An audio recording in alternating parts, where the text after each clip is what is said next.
Bonjour à tous et à toutes.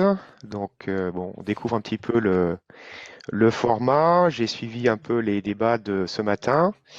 Donc, l'idée de cette table ronde est de essayer de voir tout ce qu'on a pu dire, notamment en termes d'enjeux écologiques et sociaux, peuvent se traduire sur les, les modèles économiques, qu'il s'agisse des modèles économiques nationaux ou des modèles économiques territoriaux, entrepreneuriaux ou modèles économiques des entreprises pour les orienter vers quelque chose de plus durable.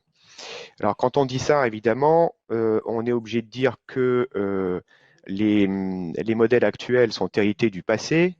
Ils ont été construits pour pérenniser un certain progrès et toutes ces institutions que nous avons construites, qui ont été construites dans le passé pour viser un certain avenir, peuvent peser comme autant de contraintes sur l'action aujourd'hui. Et elles nous entraînent, ces nécessités, elles nous entraînent vers un avenir que nous ne souhaitons plus de manière aussi assurée, vu les implications notamment en termes de biodiversité, changement climatique, etc. La quête de valeur ajoutée est l'une de ces quêtes institutionnalisées dans les stratégies des organisations, il faut faire de la croissance, mais aussi dans les unités de compte, les grands comptes de l'État, et on entend aussi les gouvernements successifs en appeler à la relance de la croissance. Donc à l'échelle nationale, c'est le PIB et la sempiternelle renonce de la croissance, mais aussi l'idée qu'une économie ou une entreprise saine est forcément en croissance, avec force de célébration de résultats en la matière, et en occultant le coût écologique et social, ou en tout cas, on a tendance à le faire. Vous pouvez regarder dans les journaux, si vous regardez les pages économie, les journalistes se réjouissent de l'envolée de la bourse, et de l'autre côté, à quelques pages plus loin dans les journaux, on va voir qu'ils se lamentent, les mêmes journaux se lamentent de l'augmentation de l'empreinte écologique et des gaz à effet de serre, avec beaucoup de difficultés à faire les liens entre les deux. La croissance a encore été identifiée pourtant dans les rapports, dans divers rapports, notamment dans le Green Deal européen, comme l'une des causes principales du ralentissement de la réduction des gaz à effet de serre. Cela alors que les travaux de prospective montrent que cette réduction devrait au contraire s'accélérer. On devrait aller vers des moins 80, moins 90% d'ici 2050. Donc il y a quelque chose de contradictoire à vouloir produire et consommer toujours plus en faisant en sorte de limiter les implications écologiques. Est-ce que cette contradiction est surmontable? Est-ce qu'il faut sortir d'un impératif de croissance, et si oui, comment? En sortirait-on de manière subie, c'est-à-dire sous les coups des destructions grandissantes qu'il provoque? Je vous rappelle quand même que certaines études montrent que la France pourrait connaître des pics de température de 55 degrés d'ici 30 ans. 55 degrés, c'est la température limite pour utiliser les briquets. C'est la température maximale dans la vallée de la mort au Colorado. C'est des températures que seul Dubaï connaît. Donc on voit pas trop quel système technique tiendra dans de telles conditions. Donc soit c'est subi, soit c'est choisi. En tout cas, il y a un enjeu de ce côté-là. Et en cas de sortie de l'impératif de croissance, peut-on assurer l'emploi et les besoins sociaux, en particulier ceux des plus démunis, comme ça a été dit ce matin? Est-ce que ça passe pas par le fait de marquer un coup d'arrêt à la débauche de consommation des plus aisés, les ventes de voitures de sport, résidences secondaires, etc., se portant particulièrement bien?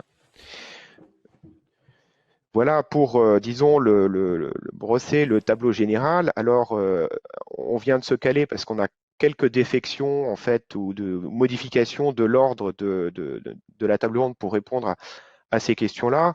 J'annonce tout de suite, donc, nous n'aurons pas Pierre Larouturou.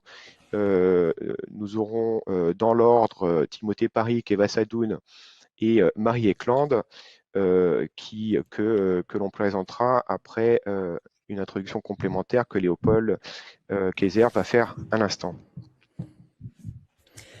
Oui, merci Fabrice. Bonjour à tous, donc alumni d'IMT Nord Europe en sciences de l'énergie et de l'environnement et également alumni d'Imperial College Business School du master changement climatique, management et finance. Et actuellement cofondateur d'une entreprise dans le management énergétique. Je voulais démarrer cette table ronde, cette petite introduction par une définition de la finance climatique, parce que derrière finance climatique, il peut y avoir énormément de choses. Donc pour démarrer ces échanges et ces questions par la suite, Je voudrais rappeler une définition de la finance climatique par la Convention cadre des Nations Unies sur le changement climatique. Donc la finance climatique, suivant cette définition, c'est quoi? C'est la finance dont l'objectif est de réduire les émissions, d'augmenter les puits de gaz à effet de serre et de réduire la vulnérabilité et augmenter la résilience des écosystèmes humains et biologiques aux impacts du changement climatique. Voilà, comme ça, grâce à cette idée-là, cette définition-là, on a une idée claire de ce qu'est la finance climatique pour la suite de nos échanges. Avant de laisser la parole à nos intervenants aujourd'hui, je voudrais aussi revenir sur deux graphiques qui me semblent importants, que j'ai croisés au cours de mes études à l'Imperial College. Donc Chris, si tu veux bien présenter le premier graphique de la finance climatique. Voilà, alors il est un peu costaud, mais l'idée c'est de bien comprendre les flux, par où ils passent et où ils vont, d'où ils viennent, par où ils passent et où ils vont. Donc c'est bien sectorisé en flux privés et flux publics, avec des flux intermédiaires et des flux natifs des parties privées et publiques qui passent au milieu de la partie grise pour se concentrer là-dessus, dans deux secteurs. Le secteur de l'adaptation et le secteur de la mitigation. Donc ces deux grands thèmes du combat contre le changement climatique signifient d'une part pour l'adaptation s'adapter aux changements qui existent déjà, qui nous proviennent des changements climatiques, et sur la mitigation, c'est améliorer nos manières de faire et nos structures et nos systèmes actuels pour réduire les impacts du changement climatique. Et sur la partie à droite de ce graphique, vous voyez tous les secteurs dans lesquels sont investis les différents flux financiers privés comme publics dans la finance climatique. Donc avec une large partie sur les énergies renouvelables, le transport à faible émission carbone, l'efficacité énergétique, et dans la partie supérieure de cette partie de droite du graphique, d'autres secteurs un peu moins nourris en termes de flux financiers climatiques. Voilà, donc ça c'est le paysage, comme le titre de ce graphique l'indique, de la finance climatique en 2017-2018. Alors c'est un paysage qui n'est pas rigide, hein, ça change beaucoup avec les nouvelles technologies que l'on découvre, les nouvelles solutions qui nécessitent des investissements pour arriver à stopper, à freiner et à répondre aux impacts du changement climatique. Et c'est la finance climatique, un domaine qui évolue. Et donc, je te demande, Chris, d'afficher le deuxième graphique, s'il te plaît, pour que tout le monde voit à quel point c'est un secteur qui grandit. Et là, sur les différentes années, on voit comment les secteurs privés comme publics augmentent leur capacité d'investissement pour la finance climatique. Voilà, suite à ces deux graphiques, j'ai un petit mot en fin d'introduction à évoquer sur l'échelle individuelle de la finance climatique. Parce que là, on voit les secteurs financiers, privés comme publics, qui sont européens, nationaux, internationaux. Et en tant qu'individu, on a du mal à se retrouver là-dedans, évidemment, puisque c'est des choses qu'on voit d'un peu plus loin et qui ne sont pas toutes proches. Donc il y a une question que je me pose moi encore et sur laquelle j'aimerais qu'en fin de table ronde les intervenants interviennent, c'est sur l'empreinte carbone, le rôle de l'individu dans la finance climatique. Puisqu'aujourd'hui on sait, en France notamment, que l'empreinte carbone moyenne d'un Français, c'est 10 tonnes de CO2 par an. Mais son épargne, ses flux financiers, ses flux bancaires, en fait, représentent la même masse d'empreinte carbone, en fait. C'est-à-dire que votre empreinte carbone est de 10 tonnes de CO2 par an, mais votre épargne, c'est exactement pareil. Donc aujourd'hui, il y a énormément d'actions à faire à l'échelle individuelle pour réduire notre impact sur le climat, mais le rôle de la finance à l'échelle individuelle est très important également. Mais alors, comment agir? Quelle est la première chose à faire? Donc voilà, ça c'est pour moi une question très intéressante. Consommer responsablement, choisir sa banque aussi, ça c'est une grande question. Voilà, c'était le dernier mot que je voulais avoir. Et puis maintenant, je te redonne la parole, Fabrice, pour présenter notre premier intervenant. Oui, je vais présenter en fait les trois intervenants d'un coup et puis ensuite on va vous passer la parole. Sur le modèle économique de la France, on pourrait dire Timothée Paric, chercheur en économie écologique, donc sur trois sujets, sur la question de la croissance du PIB en tant que modèle économique, si c'est souhaitable, pas souhaitable, si c'est pas souhaitable, que fait-on à la place et avec quelles implications. Ensuite, on aura Eva Sadoun, qui est présidente fondatrice d'un fonds d'investissement dont elle nous expliquera disons, le contenu. Et elle est surtout coprésidente du mouvement Impact France, qui se présente comme une alternative au MEDEF. Donc, vraiment sur les modèles économiques et comment fait-on pour avoir un impact. Hein. Donc, ils ont développé notamment un indicateur, Impact Score, donc, qu'elle évoquera peut-être.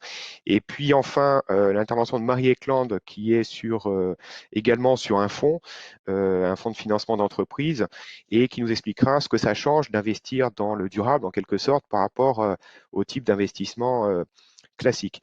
Et si Pierre Larouturou n'est toujours pas là, ou si personne ne vient à sa place, j'évoquerai quelques-unes de ces mesures juste pour compléter un peu le débat pour les auditeurs qui ne sont pas quand même complètement privés de cet aspect-là, puisque la dimension politique publique est quand même fondamentale dans l'histoire. Si l'argent va ici plutôt que là, c'est en grande partie en raison des réglementations et pas justement uniquement par des phénomènes de marché. Voilà, donc sans plus tarder, je passe la parole à Timothée Paric.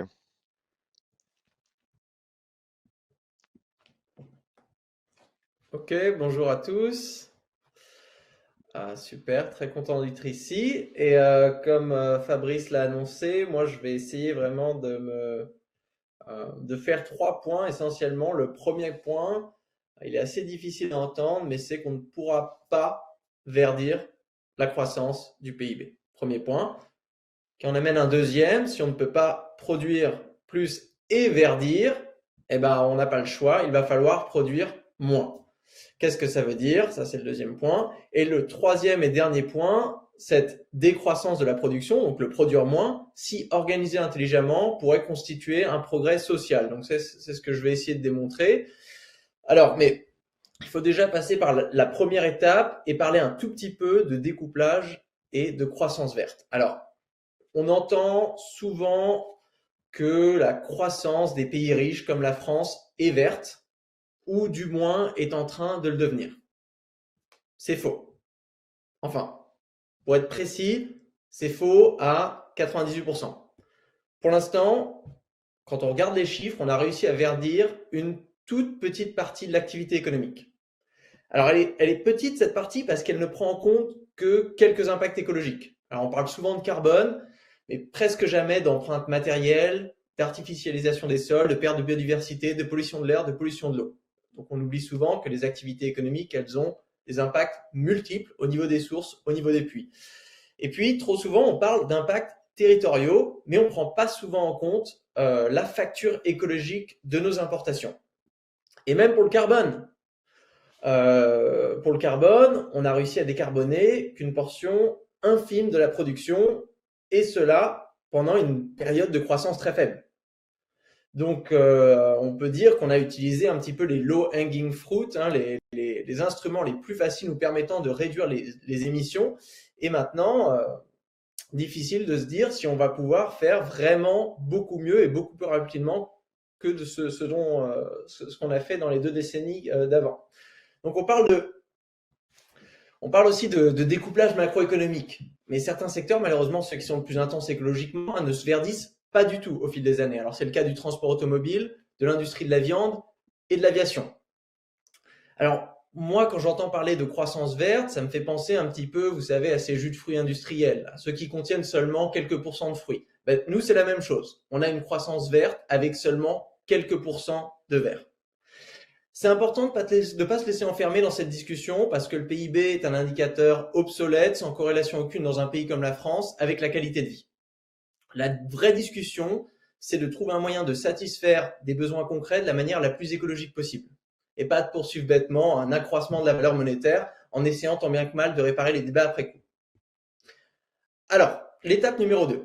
Si on ne peut pas verdir la croissance, il va falloir faire plusieurs choses. Déjà, admettre qu'il va falloir réduire la production et la consommation. Ça s'appelle la décroissance. C'est peut-être pas le terme le plus sexy au monde, mais ça décrit plutôt bien le défi principal de la décennie qui vient. Alors bien sûr, vous me direz, certaines choses doivent croître et d'autres décroître, mais ce qui est sûr, c'est que la taille totale de l'économie, qui je le rappelle, c'était mon premier point, reste corrélée à l'empreinte écologique doit diminuer. On doit aller vers une économie plus petite. Ensuite, l'étape d'après, réaliser que cette décroissance, elle est doublement sélective. La première sélection, elle doit se faire en fonction des impacts, voitures, chauffage au gaz et au fioul, viande et aviation. On ne va pas démanteler les transports publics, les usines de vélo, les cabinets de conseil en développement durable. Il faut viser juste et aller là où sont les impacts. Deuxième sélection, et tous les chiffres l'indiquent, les pressions environnementales sont corrélées à la richesse. Donc dans un pays à fort taux d'inégalité comme la France, ça veut dire que la sélection doit se faire en fonction des richesses. Quand on regarde les chiffres pour les inégalités carbone en France, on se rend compte que la moitié de la population la plus pauvre n'a pas dépassé les 5 tonnes par habitant par an. Donc eux, la réduction vers 2030 pour osciller entre 2 et 5 tonnes par an par habitant, c'est une petite réduction, alors que comparé aux 10% des ménages aux revenus les plus élevés qui, eux, vont devoir réduire leur empreinte de près de 80%. Donc là, il faut faire cette différence. Ce n'est pas un sacrifice général où on doit tous se serrer la ceinture. Il faut, si les impacts sont corrélés aux revenus, on va y avoir une décroissance différenciée. Prenez l'aviation, par exemple. C'est un bon exemple parce qu'en France, la moitié des déplacements par avion est faite de 2% de la population, qui sont tous des revenus très aisés. Haute intensité écologique, faible teneur en bien-être moyen. Donc, on renonce, on démantèle, on décroît pour l'aviation. Et puis, posons-nous la question de pourquoi est-ce que notre production devrait augmenter sans cesse? Pourquoi faisons-nous des politiques de croissance? Avons-nous systématiquement, constamment besoin de plus? Ou bien, c'est l'hypothèse alternative que je vais défendre dans ce débat, est-ce que notre système économique capitaliste ne générerait pas des besoins artificiels à travers la publicité, l'obsolescence programmée et les dépenses contraintes pour assurer son bon fonctionnement, c'est-à-dire l'accumulation du capital? Alors, pas pour tout le monde, bien sûr, principalement pour ceux qui sont déjà riches. Là aussi, les chiffres abondent et sont assez clairs. Donc, la proposition ici, c'est d'arrêter cette machine accumulative, d'organiser ce grand régime macroéconomique de la décroissance et de construire une économie qui puisse être stationnaire, une économie post-croissance, qui arrive à satisfaire les besoins de sa population sans tomber dans des pathologies accumulatives socialement insupportables et écologiquement insoutenable. Ok, on passe au troisième point. Donc, cette décroissance, elle est nécessaire. Est-ce que c'est grave? Est-ce que ça va créer du chômage? Alors, pas forcément, pas si on réduit le temps de travail pour partager les emplois disponibles, et pas si on instaure une garantie de l'emploi façon territoire zéro chômeur de longue durée pour créer des emplois verts sans attendre que les entreprises et les marchés le fassent. Est-ce que ça va créer des inégalités?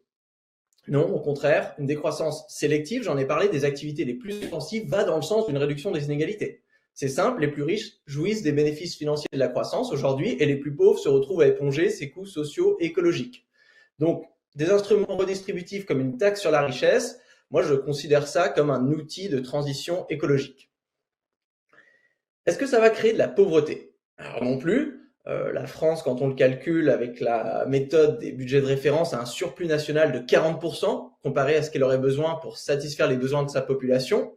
Donc, on se rend bien compte que la pauvreté n'est pas un problème de production, mais de distribution. Donc, ça ne sert à rien d'attendre que la croissance vienne résoudre ce problème. Est-ce que ça va ralentir l'innovation? Alors, ralentir l'innovation capitaliste, oui. Donc, il y aura moins de publicité, moins de nouveaux instruments financiers spéculatifs et d'algorithmes de trading à haute vitesse, moins de nouveaux SUV, moins de manières de récolter des données personnelles sur le web. Mais tous ces gens qui aujourd'hui travaillent sur ces innovations qu'on pourrait qualifier d'indésirables pourront alors s'orienter vers des éco-innovations, des innovations sociales. Donc parce qu'elle est sélective, la décroissance n'est pas une mise en pause de l'économie, c'est plutôt une redirection écologique dont une partie est une redirection de nos énergies innovatrices vers des nouveaux défis. Est-ce que ça va créer des conflits internationaux? Alors normalement, moins qu'actuellement. Le problème, c'est qu'en cherchant la croissance à tout prix, les pays du Nord se livrent à une guerre de la productivité, à une course aux ressources rares, ce qui intensifie les tensions internationales avec les effets qu'on connaît dans les pays du Sud. Donc, réduire le besoin national en ressources et réduire l'exportation de pollution à l'étranger ne peut que calmer une géopolitique de plus en plus tendue. Alors, j'enchaîne avec l'impact sur les pays du Sud. Justement, alors, une décroissance des pays du Nord est nécessaire pour permettre le développement des pays qui ont besoin de ressources naturelles pour satisfaire des besoins restés jusqu'à aujourd'hui insatisfaits. Et il reste 300 milliards de tonnes de CO2 dans notre budget carbone global, soit 6 ans d'émissions actuelles. Donc, on peut choisir. Soit on les utilise en France pour qu'on puisse tous avoir des SUV, soit on les utilise ailleurs pour construire des hôpitaux ou des écoles. Et le bien-être, ça c'est la dernière question. Alors, déjà, ce serait bien égoïste de maintenir des niveaux écologiquement insupportables, surtout pour les pays les plus pauvres qui subissent de plein fouet les conséquences de notre mode de vie juste pour maintenir notre qualité de vie. Puis d'ailleurs, de la même manière que passer un certain revenu, l'argent ne fait pas le bonheur, passer un certain seuil de PIB par habitant, la croissance ne fait pas la qualité de vie. Prenez un pays comme la Finlande, il dépasse toutes les performances sociales des États-Unis avec une petite fraction de son PIB par habitant. Donc une économie du bien-être n'est pas obligée d'être une économie de croissance. C'est une économie stationnaire qui fluctue juste à la bonne échelle pour que tout le monde ait assez au-dessus des planchers sociaux sans que personne n'ait trop en dessous des plafonds écologiques. Alors je résume, non, on ne pourra pas verdir la croissance. Donc oui, une certaine décroissance est nécessaire. Et non, ce n'est pas forcément une mauvaise nouvelle, car une économie avec un métabolisme plus petit, certes, mais organisé plus intelligemment, pourrait représenter un véritable progrès social pour le XXIe siècle. Merci beaucoup. Et donc, merci pour avoir très bien tenu le temps. Donc, la parole est à Eva Sadoun. Merci beaucoup et merci pour cette introduction qui était hyper rythmée et qui a permis de bien résumer le problème. Je pense que pour démarrer ma présentation, il faut savoir du coup d'où je pars et quel est le postulat que nous, que ce soit au Mouvement Impact France ou chez l'ITA, en fait, qui réunit les entrepreneurs qui pensent qu'il est possible de trouver quand même une partie des réponses aux problèmes écologiques et sociaux par l'entrepreneuriat, par l'activité économique, par la transformation des politiques publiques pour qu'elle accompagne l'économie à changer. Donc ça ne se fera pas sans l'économie. C'est déjà donc là où on se rapproche de ce qui a été exposé, c'est que c'est évident que la croissance du PIB ne pourra pas effectivement suivre le rythme d'efficacité énergétique dont on aura besoin pour atteindre un scénario 1,5 degré. Si on regarde effectivement toute la théorie scientifique autour du découplage, on s'en rend bien compte qu'on sera jamais capable, nous-mêmes en tant qu'entrepreneurs, d'apporter suffisamment d'innovation pour permettre d'atteindre un scénario climatique à 1,5 degré. Donc c'est finalement qu'on est une partie de la solution, mais par contre, on représente l'ensemble du problème. Donc, c'est finalement l'économie et elle responsable de la plupart des émissions, la manière dont elle s'est structurée, la manière dont elle s'est développée, la manière dont le financement fonctionne et la manière dont la loi fonctionne pour encadrer l'économie et dont elle incite en fait finalement des choix économiques qui sont pas les plus vertueux. On parle souvent de la prime au vice, qui est finalement pour un entrepreneur, c'est moins cher de développer en fait une usine à l'autre bout de la planète, de commander des petits stocks, de effectivement délocaliser l'ensemble de nos ressources humaines, d'éviter le partage de la valeur, de lever auprès de certains fonds classiques qui ne seront pas, qui sont dans une logique effectivement d'hypercroissance à court terme et qui n'auront pas nécessairement la vision long terme. Donc en fait, tout ça dynamise finalement l'aventure entrepreneuriale, qui fait que l'aventure entrepreneuriale aujourd'hui dans le monde et essentiellement en France n'est pas dynamisée par la recherche d'impact social et écologique. Par contre, on a effectivement des entrepreneurs, dont ceux que je représente au sein du mouvement Impact France. Donc on est plus de 7500 dirigeants qui travaillons à apporter des solutions et à prendre la question climatique comme un sujet holistique.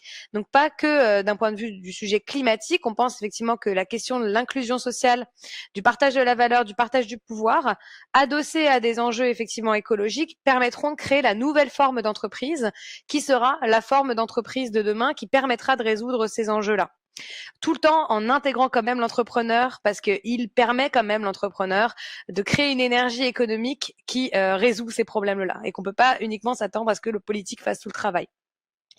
Donc finalement, l'économie, pour nous, on veut revenir à l'idée à l'époque où l'économie, qui vient de oikos et nomos, l'organisation de la maison, est celle qui protège finalement le patrimoine culturel, écologique, et qui permet aux personnes individuellement de s'émanciper et qui permet de répondre aux crises. Parce que finalement, quand on a l'impression que l'économie est un système ancré, on se trompe. Le système capitaliste, en fait, financiarisé tel qu'on le connaît aujourd'hui, a trouvé son essence dans les années 90 parce que justement, il n'y avait plus de croissance dans l'entreprise, justement. La croissance n'existait plus à la fin des années 80, à cause notamment de tous les chocs économiques qu'on a vus, et notamment les chocs pétroliers, etc., qui ont ralenti la croissance, qui est aussi inhérent au modèle économique des entreprises, qui fait que la croissance des entreprises baissait. Donc, on a cherché des nouveaux mécanismes pour attirer l'investissement, parce que sans investissement, pas de développement pour les entreprises. Et qu'est-ce qu'on a fait? On a créé des outils financiers qui permettaient en fait de créer une espèce de potentiel de croissance en fait, qui permet en fait de créer un mythe finalement de cette croissance économique qu'on retrouve uniquement dans le secteur financier. Donc par exemple, quand vous voyez effectivement qu'il y a une croissance de l'investissement ou qu'il y a une croissance des dividendes, etc., elle va rarement de pair avec une croissance économique à proprement parler, de l'emploi et du développement économique d'une entreprise. Donc finalement, la croissance, elle est perçue aujourd'hui uniquement par les actionnaires, et nous, ce qu'on souhaite, c'est remettre au cœur effectivement le projet économique. Donc moi, c'est pour ça que je travaille en fait sur 2 entreprises. La première qui est l'ITA, qui adresse justement ce problème de la finance, qui recrée des circuits courts, qui casse un peu ce sujet de la financiarisation, parce que la finance pèse 4 fois le PIB. Donc même si on a une approche PIB, qu'on n'est pas convaincu de la thèse que le PIB finalement ne reflète pas le développement, rien qu'on peut se rendre compte que sur les transactions, la finance, à elle-même, représente 4 fois le PIB. C'est bien qu'il y a toute une finance en fait qui fonctionne en vase clos, et que cet argent, à l'époque quand même de la question de la transition écologique, est nécessaire pour investir dans de nouveaux modèles et pour combler le gap en fait qui va y avoir en fait dans les prochaines années si on se met dans une optique qu'effectivement il y a une raréfaction des ressources, et que les ressources énergétiques se font de plus en plus de plus en plus faibles. Il va falloir en fait que les modèles changent.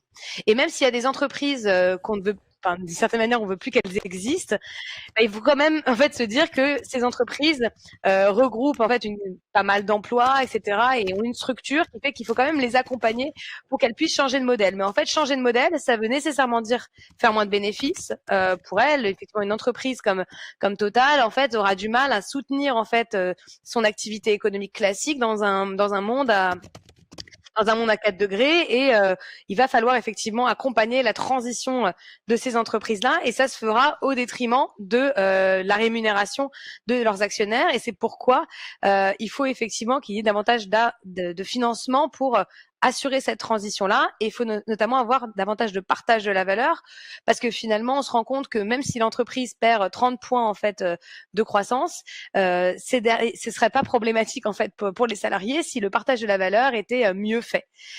Donc effectivement, ceux qui s'opposent davantage en fait à cette question de la décroissance de l'activité économique sont ceux qui captent essentiellement la valeur. Donc on a essayé de recréer finalement des circuits courts entre le particulier et l'entreprise pour faire émerger une nouvelle forme d'économie qui répond aux enjeux sociétaux. Et ce qu'on se rend compte, c'est que cette économie, notamment pendant la crise, a été celle qui a été le plus sollicitée pour répondre à des problématiques sociales, notamment de logement. On voit effectivement toute l'économie sociale du logement social ou de l'inclusion par le logement, qui a été en capacité de répondre aux besoins en textile, notamment, avec une capacité de production qui était interne, donc qui a pu répondre facilement aux besoins de certains hôpitaux pour fournir des masques, qui a été aussi des entreprises capables de créer une adhésion en fait au discours sanitaire aussi. On peut le voir avec Banlieue Santé, etc., et toutes ces entreprises qui travaillent sur l'adhésion au discours sanitaire et à l'adhésion démocratique dans les quartiers. Ça a été des entreprises comme les nôtres qui ont permis à des PME ou des entreprises sociales, associations de se financer rapidement quand finalement les banques n'arrivaient pas en fait à soutenir ce type de modèle, le quoi qu'il en coûte. Toutes les entreprises de l'économie sociale ne l'ont pas vécu de cette manière-là, et le surendettement de la plupart de nos entreprises n'était pas forcément une solution viable pour répondre à la crise. Donc il y avait des besoins en fonds propres, etc., auxquels on a répondu.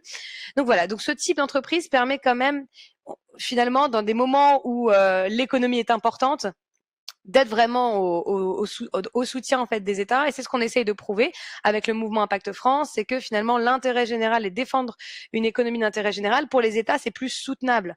Et finalement, il y a c'est une approche peut-être qui est un peu trop mathématique, mais il y a quand même des coûts évités très importants dans le fait de soutenir ce type d'entreprise et qu'il n'y a pas vraiment d'avantage pour l'État à moyen terme que d'être encore dans une politique économique qui est celle qui a été très présente pendant la crise, qui est une politique économique qui soutient une industrie qui ne profite pas à l'intérêt général et qui finalement n'est pas de très bonne décision en matière de finances publiques. Et le deuxième sujet que je voulais traiter avec vous, c'est le sujet de la data.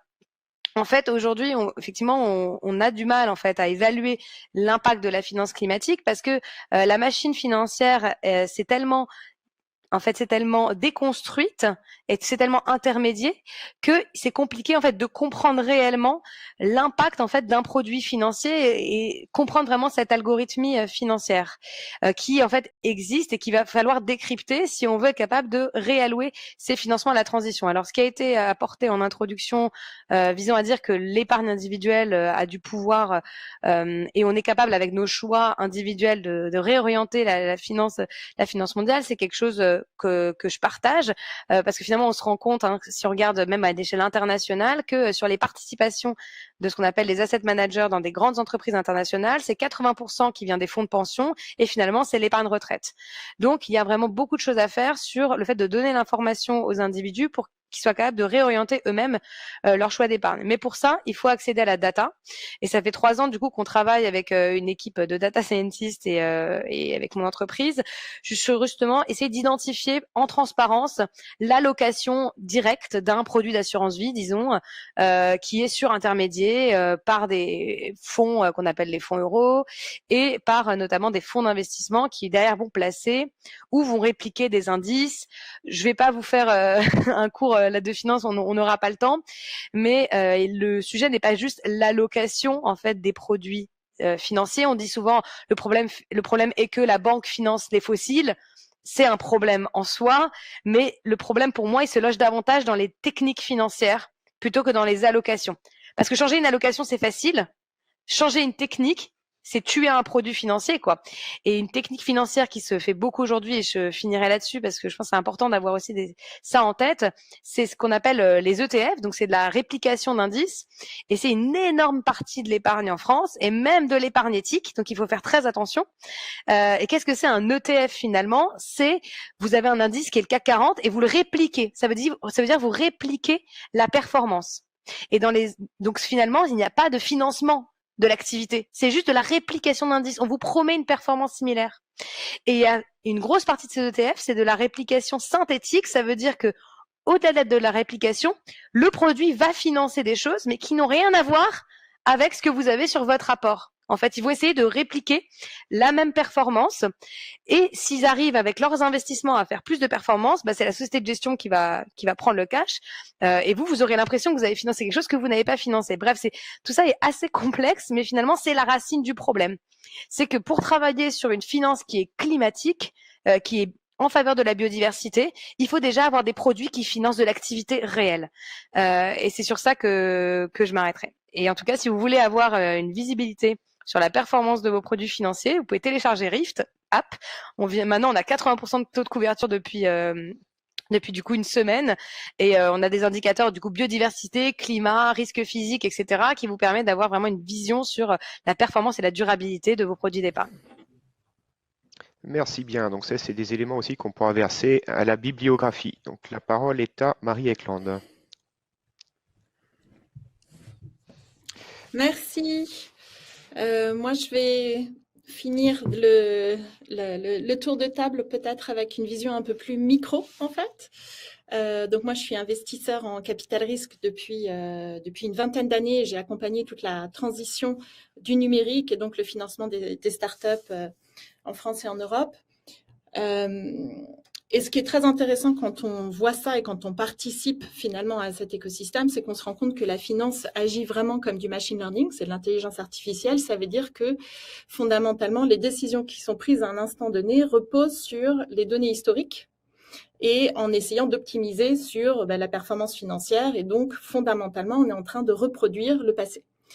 Donc, arriver à se dire, il faut qu'on crée, sachant tout ce qu'on s'est dit avant, des trajectoires différentes pour arriver à régler les problèmes auxquels on fait face, c'est extrêmement difficile parce qu'on va à l'encontre de l'inertie du système.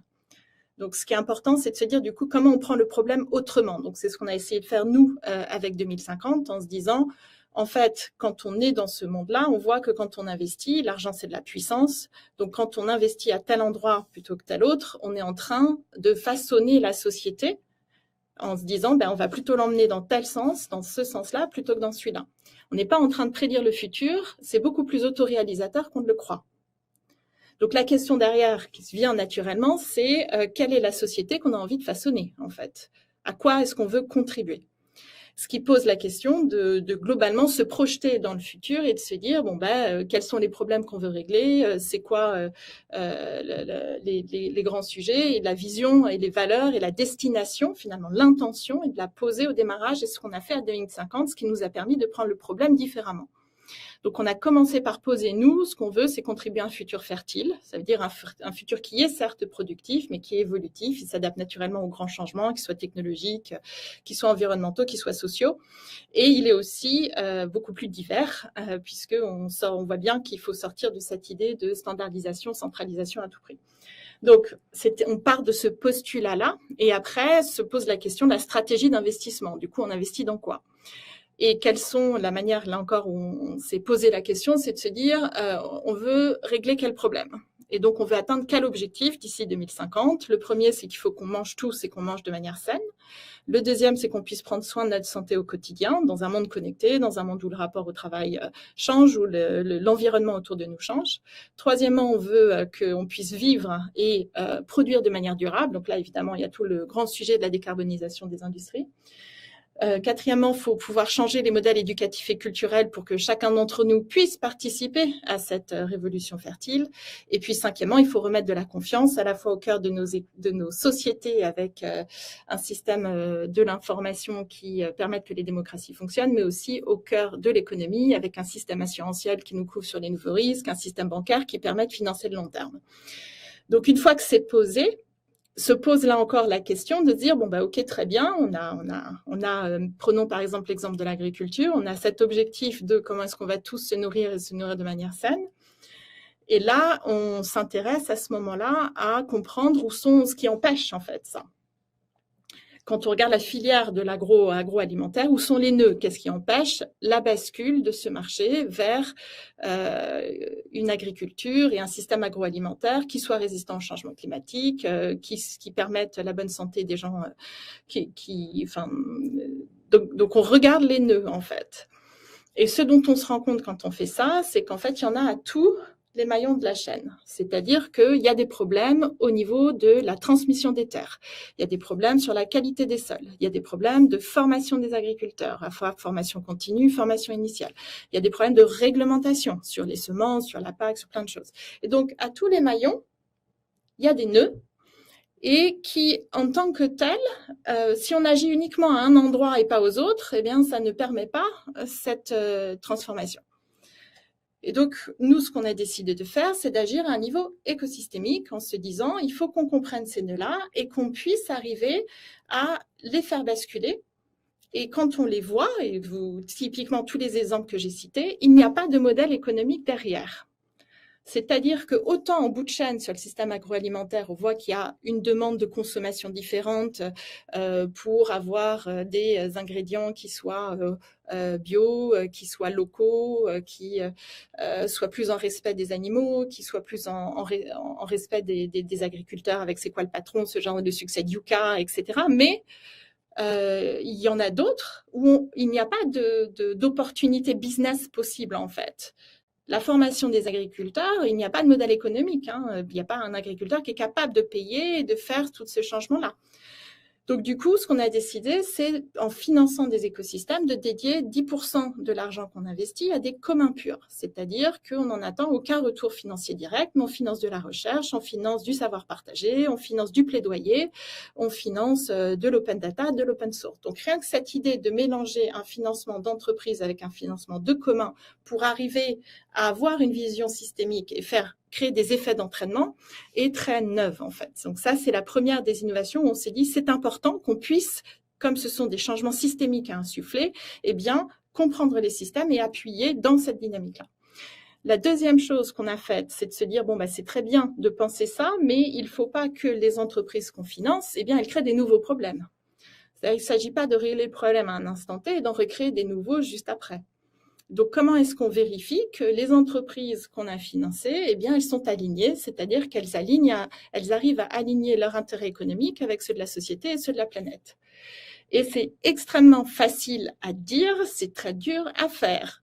Et donc, du coup, pourquoi c'est dur à faire? Parce qu'on vit dans un système qui pousse au désalignement. Et donc, on s'est dit, la seule manière de vraiment bien le faire, c'est de se l'appliquer à nous-mêmes. Et donc, de se poser la question, qu'est-ce qui, dans le métier d'investissement en capital risque, pousse au désalignement entre nous, personnes investisseurs, et les entrepreneurs qu'on finance et les investisseurs qui nous financent, c'est-à-dire comment on s'aligne avec notre propre écosystème. Et là, on voit, il y a deux niveaux en fait dans le monde de l'investissement où il y a des désalignements possibles ou potentiels, ou en tout cas des tensions qui naturellement peuvent pousser à des désalignements.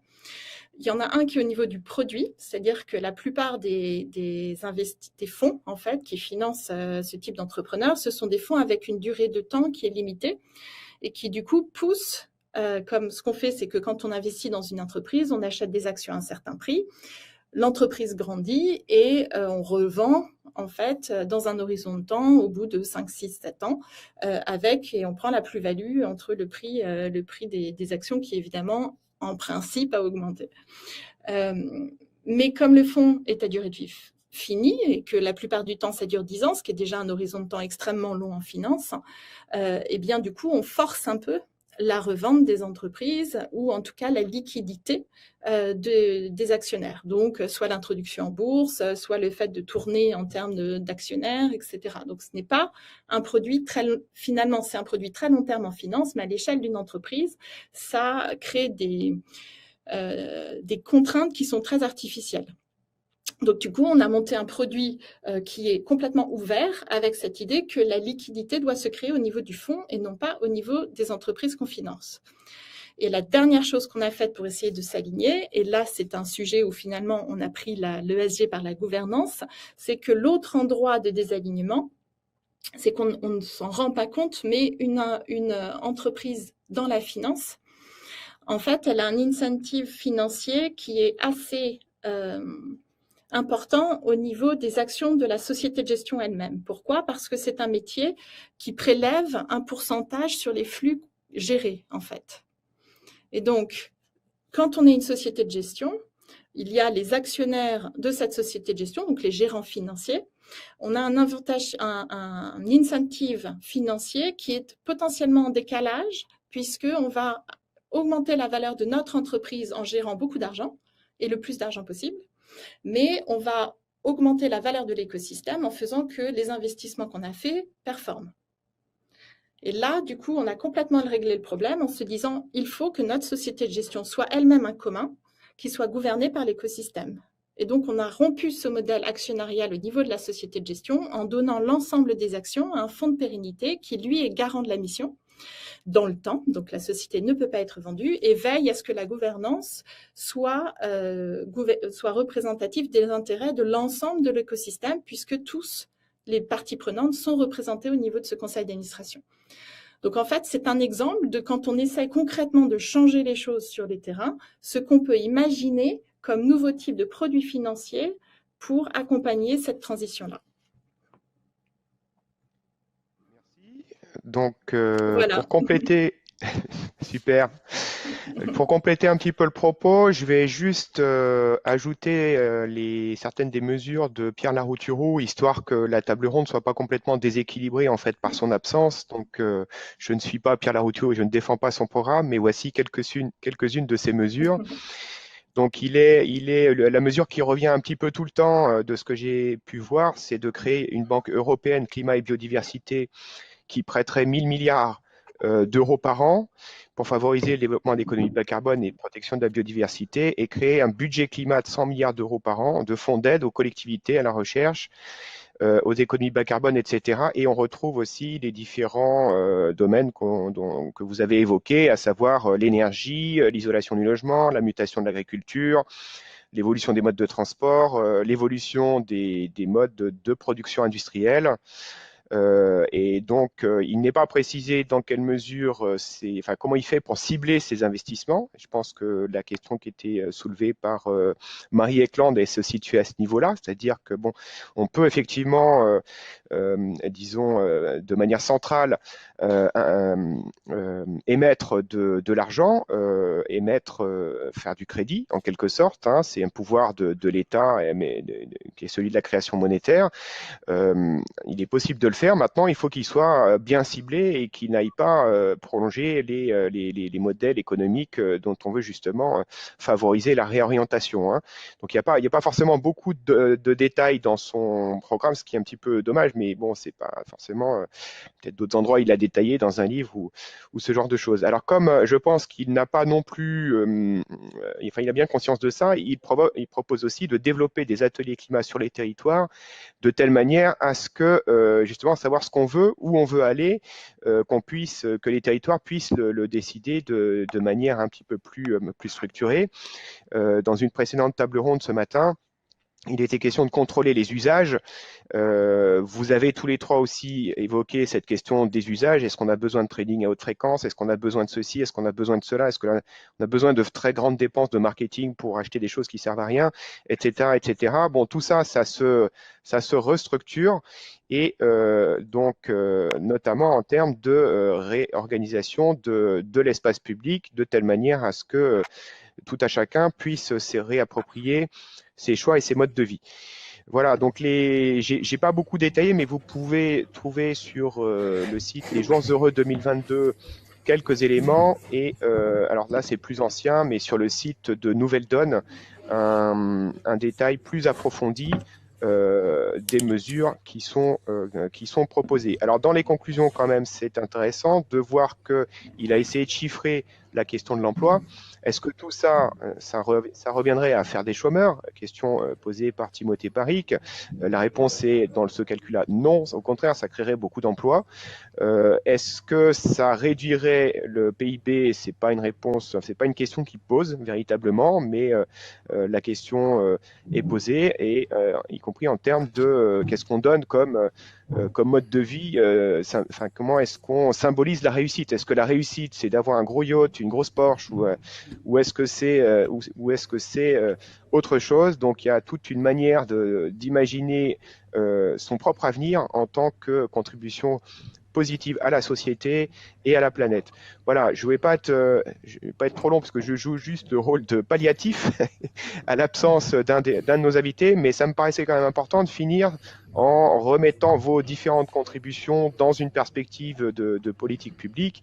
Pierre Larouturou étant député européen et appuyant ses propositions sur des instruments qui sont non existants pour le moment, mais qui ont été finement étudiés par rapport à la législation existante. Je pense que, pour conclure, hein, l'expérience du Covid nous a montré que quand on est face à une urgence, on trouve de l'argent et que cet argent peut être redoutablement efficace puisque une bonne partie de la crise a été épongée de cette manière-là. Voilà, on va passer aux questions et du coup, je passe la parole à Léopold pour commencer. Oui, merci Fabrice, merci à nos intervenants Eva, Timothée et Marie pour vos interventions. Je vais démarrer avec des questions sur la finance et sur le monde de l'entreprise, et puis Fabrice reviendra avec des questions plus géopolitiques de la part des spectateurs.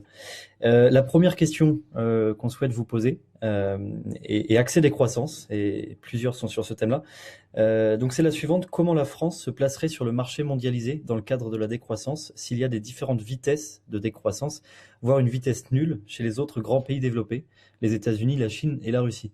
Alors, c'est qui souhaite répondre? Je pense à Timothée par exemple qui a évoqué la décroissance tout à l'heure. Après, vous pouvez vous repasser la patate chaude entre vous, bien entendu.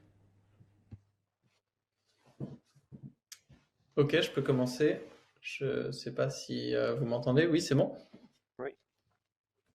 Bon, déjà, il faut contextualiser. Le défi de la décroissance, c'était pas comme si il fallait prendre la décision d'abandonner des hauts taux de croissance. Tous les pays à haut revenu, et la France en fait partie, sont enlisés dans ce qu'on appelle la stagnation séculaire, c'est-à-dire le ralentissement à long terme, année après année, des taux de croissance.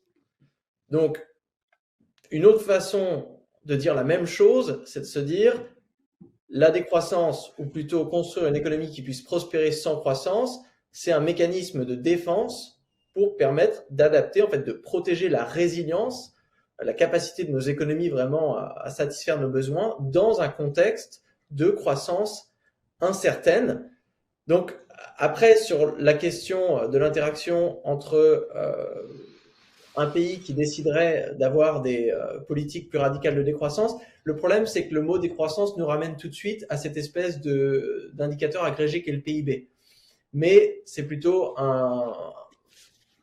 ça va se transcrire par 1 million de politiques différentes qui sont déjà en place dans tous ces pays, des politiques de l'emploi, des politiques de la transition énergétique, des politiques concernant la finance et la création monétaire et plein d'autres choses. Donc, encore une fois, c'est pas quelque chose où on va activer un bouton à un moment donné et d'un coup, un téléphone va sonner en Russie et on va se dire ah, la France est partie pour la décroissance, ça va tout changer le game international géopolitique.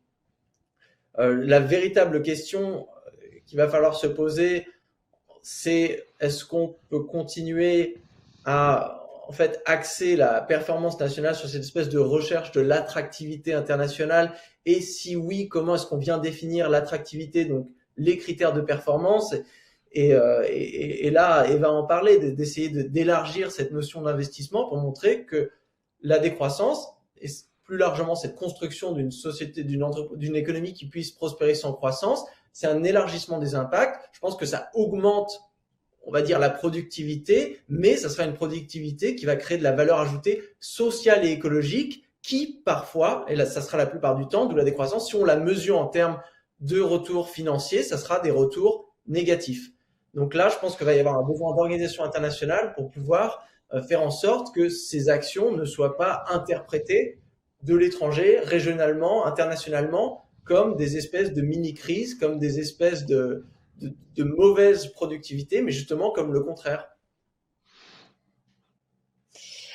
Je voulais juste répondre assez à la question. Du coup, le problème aussi, c'est de loger une idéologie derrière la croissance. C'est toujours le problème quand on érige en idéologie des indicateurs mathématiques qui avaient uniquement pour objectif de montrer des phénomènes et non pas d'associer ça à une réalité idéologique. Donc, je pense qu'il faut déjà se distinguer. Enfin, le mot de croissance aujourd'hui, la manière dont on l'utilise ici, c'est juste le taux de croissance du PIB, hein, c'est tout. Hein. Parce que la question de la croissance est ce qui permettra aux États d'être le plus résilients. En fait, la question qu'il faut se poser, c'est qui regarde ces indicateurs, notamment sur l'échelle internationale. Donc, il y a les agences de notation qui définissent la stabilité en fait des pays, les investisseurs qui effectivement utilisent ces taux-là pour savoir si un pays est attractif ou non pour l'investissement, etc. Et là, on s'est rendu compte pendant la crise, et je pense que les agences de notation, notamment comme Standard & Poor's, etc., qui notent les pays en fonction de leur stabilité et qui le font essentiellement sur le niveau de PIB et le taux de croissance, se sont rendus compte aussi que ce n'est pas nécessairement la taille du PIB qui a rendu un pays plus ou moins résilient. Mais c'est la qualité de son système de santé, l'adhésion au discours démocratique, sa capacité de production locale, de négocier les marchés internationaux. Enfin, il y a tout plein d'indicateurs en fait, autres que le PIB.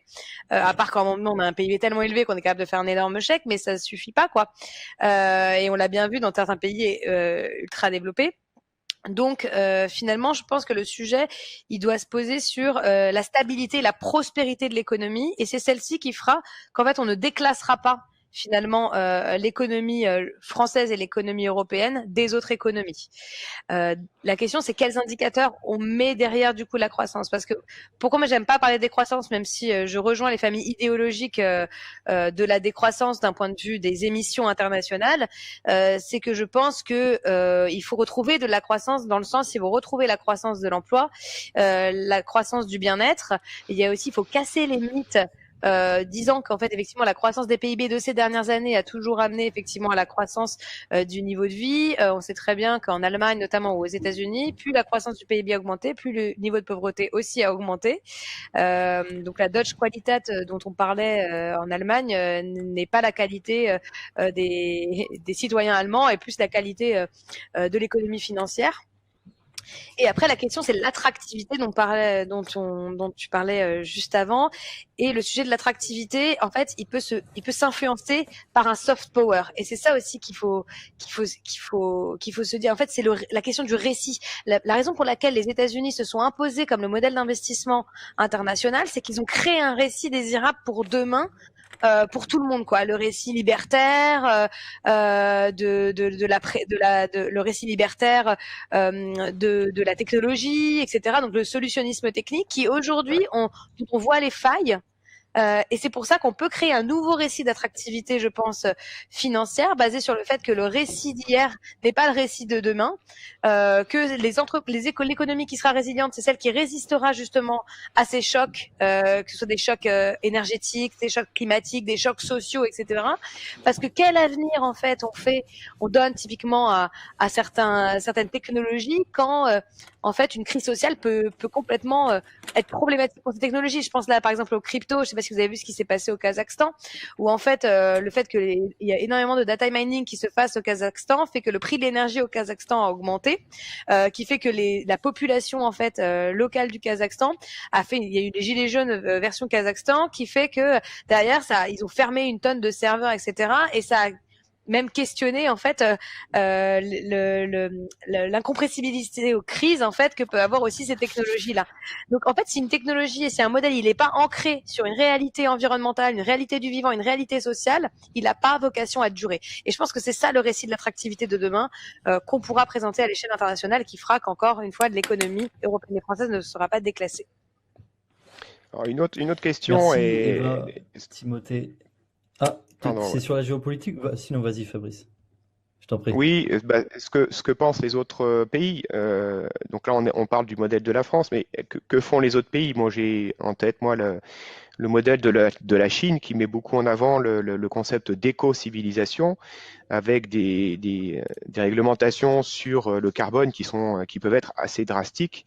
D'ailleurs, on a vu les conséquences sur l'industrie européenne puisque certaines des ruptures d'approvisionnement viennent tout simplement de ce que les usines, pour respecter les objectifs de réduction de gaz à effet de serre, se sont tout simplement arrêtées en Chine.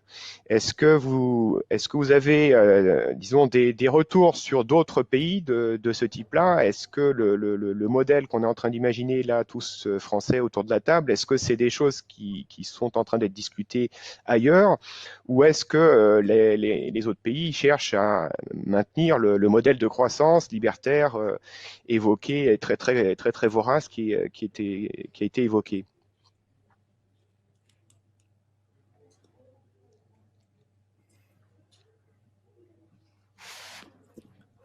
Moi, je trouve que ce qui est assez emblématique, c'est qu'en fait, il n'y a pas beaucoup de récits, justement. Il y a assez peu de pays qui ont un récit comme la Chine a un récit, hein. Il y en a quelques-uns, notamment des pays au Moyen-Orient, qui sont très touchés par le réchauffement climatique qui ont déjà et affichent déjà des politiques de la vision de ce que doit être Dubaï, par exemple, en 2013, ou les Émirats arabes unis. Donc, il y a des politiques qui arrivent à établir cette vision de ce que doit être leur pays dans 10-20 ans. La Chine, là-dessus, je trouve, est assez exemplaire dans la stratégie parce qu'elle est très transparente, hein. Je veux dire, il y a la route de la soie en Afrique, il y a tout le sujet des cryptos, typiquement, ils ont refusé les crypto-monnaies, ils ont leur propre crypto-monnaie, ils ont leur propre blockchain. Donc, il y a des vrais sujets où la souveraineté et la stratégie, y compris d'adaptation climatique, est complètement assumée, affichée, et c'est assez fort. Dans les pays qui avaient cette un peu adhésion au modèle américano-européen, il n'y a pas de vision aussi claire que ça, hein. C'est-à-dire que les plus avancés typiquement sur le sujet du carbone, c'est la Suède. La Suède a la taxe carbone depuis 20 ans. Le prix de la tonne carbone en Suède est à $130. Mais ce qui est assez intéressant, c'est que ce que moi je vois sur le sujet carbone typiquement, c'est que les entreprises sont plus volontaires que les États. Il y a des entreprises comme Stripe ou Microsoft qui fixent elles-mêmes le prix de la taxe carbone au-delà du marché en anticipation de ce que ça devrait être. Donc, elles créent un mouvement qui va au-delà de la réglementation dans l'optique et en prévision d'eux et parce qu'elles pensent qu'il le faut. Merci Marie pour la réponse à cette question. Est-ce que vous avez d'autres choses à rajouter sur ce sujet-là? Sinon, j'ai une question qui vous concerne aussi, Marie, d'ailleurs, sur les entreprises, notamment.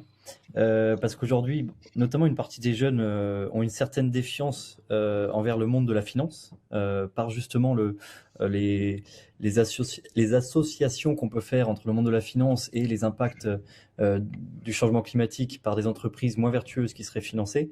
Donc il y a cette question en fait du greenwashing dans la finance climatique. Comment sont contrôlés les flux d'investissement?